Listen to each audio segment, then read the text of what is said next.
Jill Baker, and I'm here today with Julia Edwards, who returned to Britain in May 2013 after 3 years in Fiji.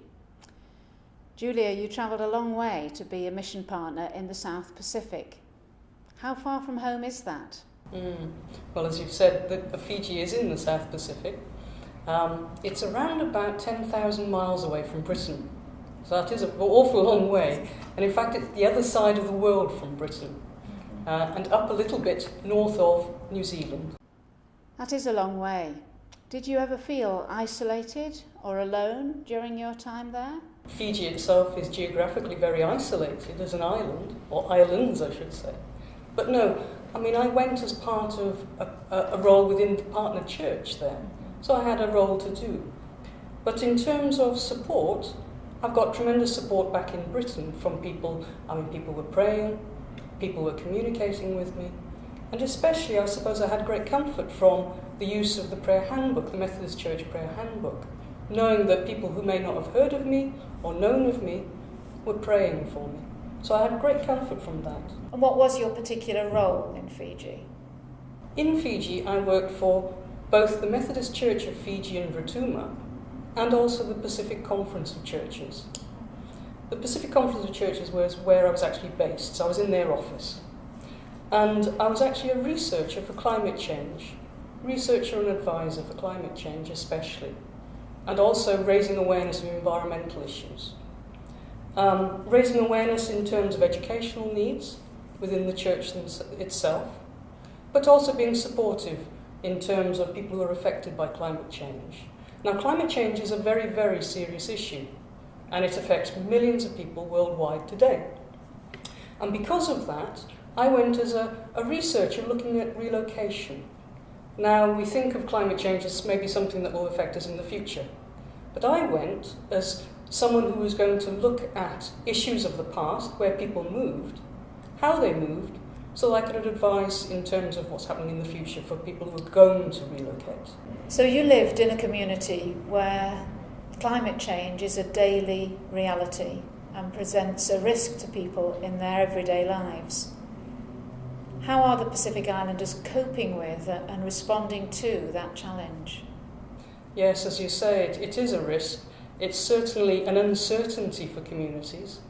They're not sure how to respond to this in many occasions because this is something that's new for all of us. But many of them will be looking to move to an unfamiliar location, maybe to different surroundings, to different vegetation, away from the sea, maybe to new neighbours, different host communities. And as a result of that, there is a great deal of, I suppose, uncertainty about it, and they're quite daunted by this prospect. Most Pacific Islanders are very active in their faith, and it guides their everyday lifestyles, their movement, their decisions. For instance, the first village that is relocating at the moment, they've actually been fasting and praying and hoping that they're going to be guided in this move, to the extent that now they've got a new location, they're relocating inland to higher ground, and they've actually named that location Kainaini, which is Fijian for Canaan, the promised land. So they've really put their trust in God in this. That very much brings to mind the passage we're looking at in this act of worship, where the women are told to go ahead to Galilee and there Jesus will meet them. As the Pacific Islanders prepare to relocate, is there a sense of hope for them in this passage that God will meet them in their new environment? Yes, very much so, actually. The Pacific Islanders themselves are very resistant and resilient. However, they do, I suppose, look to strengthen their communities. There's always hope in what they do.